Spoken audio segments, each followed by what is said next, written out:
It is Friday night. It is 9:25 p.m. I say that because this video that I'm about to show you a clip of has been removed off of every channel it's been posted to in the last 24 hours. The video is from residents in St. Louis, Missouri, with large, heavy armored vehicles driven by the U.S. Army by the hundreds.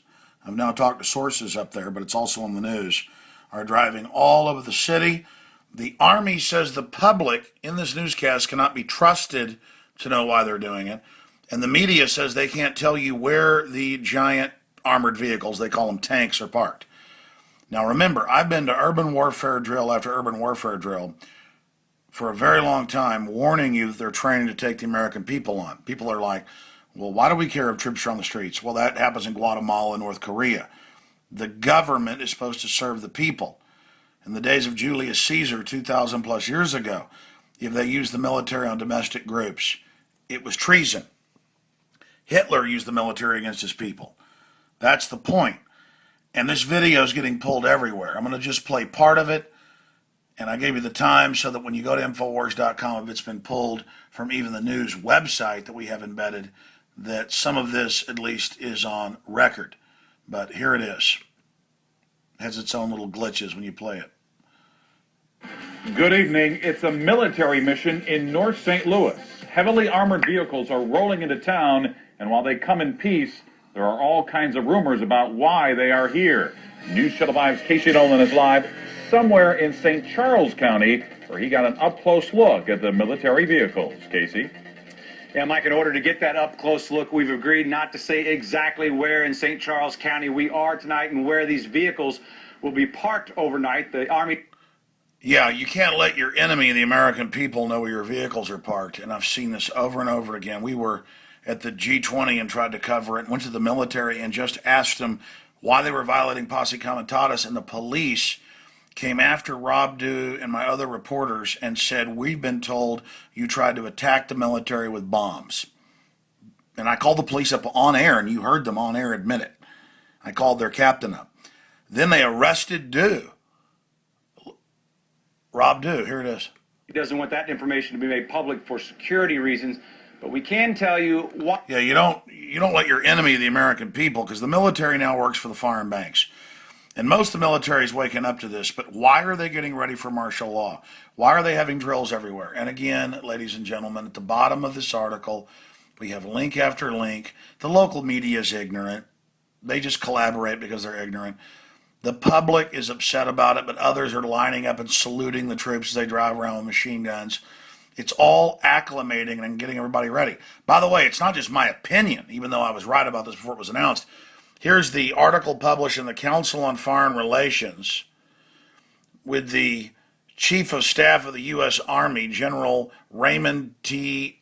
Oderno, saying we're going to transform things as the economy collapses and put armed troops in every U.S. city, airstrikes, armed brigades, 4,000 plus troops in every city to be your local government.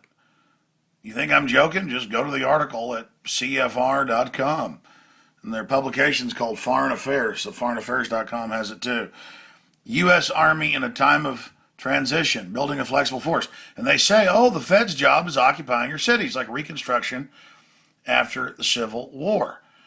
And by the way, I got footage of this in Alabama and Maryland in the late 90s, back when it was embryonic form. Boy Scouts training to go say what guns their parents had when the Marines and Army came to town to do drills. It's online, free online, my film Police Day 2000. Here it is, many years later, this is 2009, saying they're training to fight terrorists and more. Their main target is disgruntled veterans. And it goes on, a disgruntled Iraq war veteran. And it has photos of how they engage in the mock killing. So there is the globalists admitting they're doing it. Here's our article about it. Here's the other article that has the video of it. And they're doing drills all over the country with your local police, with drones. You saw the military confiscate guns in Katrina from high and dry areas. This is the plan because foreign criminal banks run by people like Bernie Madoff and Kinley took over America. And they need to acclimate and get everybody used to, oh yeah, the military is taking over, the military is running drills, oh, the military assists local police, oh, the military. We found out in federal warrant service now they're using armed military and police uniforms. That's mainstream news. Totally illegal. All of this is now coming out. And I just hope that everybody will get this article out to their friends and family. And I hope the military will speak out and say no. Most of the military I talk to are waking up and know this is happening. But it's all in this article. All the links to the full story. A lot of police know what's happening, but they just want their paycheck. They're doing this because they're getting ready to take all your pension funds and devalue the dollar. They're using the military in Greece and Spain right now. This is a bankster coup. Military, you work for the American people. It's okay if the American people know where your tanks are parked. Know you've been trained we're the enemy. Come on. Just like Romanians standing up against Ceausescu. It's time to wake up. We'll cover this more Sunday on the radio, 4 to 6 p.m. Central, and on the Monday show coming up in the nightly news. But hey, folks, I told you so, and I'm not pleased that I've been proven right. I'm very depressed about this. I'm not pleased at all. I wish this wasn't happening, but we're the enemy. We can't be told where the tanks are parked, and there's military in here threatening the public. You better be safe. You better stand back. Don't ask questions. Don't take photos because you're insurgents. They say the number one insurgent threat is conservatives and libertarians, not Al-Qaeda, who the globalists publicly fund to take over Libya and Syria. Look it up. This is how they took over, folks. Foreign interest, foreign banking, corporate takeover. They want to use the military to suppress us so that we can't stop their takeover. Because if we do stop their takeover, they're all going to go to jail. So the globalists are all in.